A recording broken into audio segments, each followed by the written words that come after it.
right, so there's some big news coming out about how voters in Iowa are feeling ahead of the January 3rd primary. A new poll from Public Policy Polling in a survey taken from December 16th to the 18th shows that voters are once again changing their minds. And there's a new candidate in the #1 spot.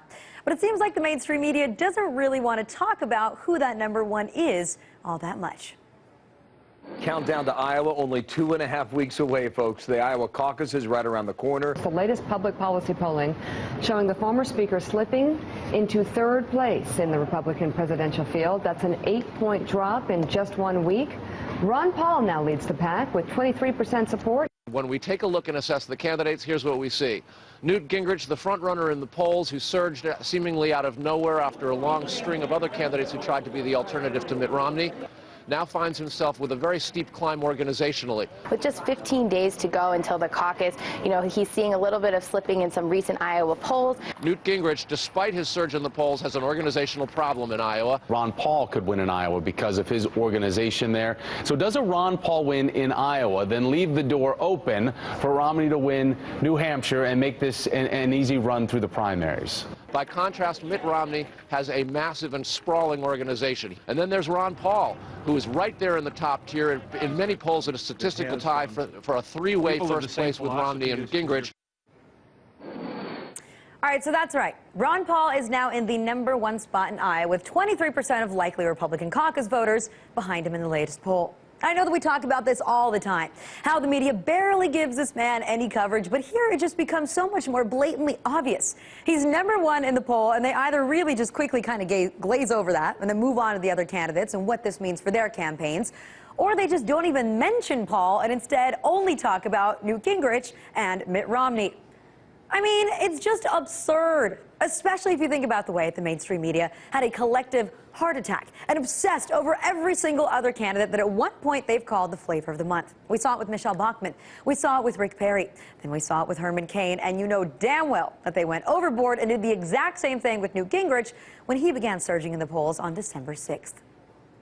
Well, it seems like just yesterday that Newt Gingrich's campaign was in serious trouble. This morning, he's on top in the latest Iowa poll. You heard Robert Gibbs. He says Gingrich is for real. The latest Iowa polls show him pulling ahead. 33%, a third of the likely caucus goers say he's their choice for the nomination, way ahead of Mitt Romney, the former Massachusetts governor, and Ron Paul, the congressman from Texas. I think he has really very much an opportunity here and a very serious shot at winning the nomination. Right now, Gingrich leads the pack by a healthy margin. Newt Gingrich is, according to those voters, the candidate they trust most on the economy.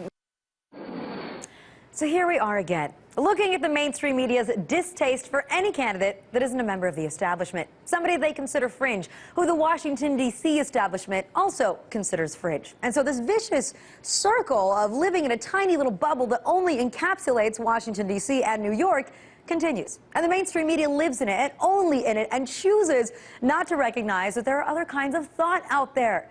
And this really isn't about agreeing with someone's viewpoint or policies or thinking that Ron Paul is more extreme than other candidates out there.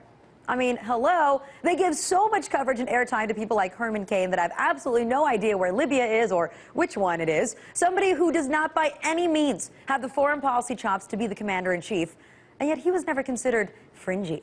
Newt Gingrich thinks that Capitol Police should be able to apprehend judges that rule in a way that members of Congress don't like. So forget about that whole 3 branches of government thing. If you don't like them, go get them.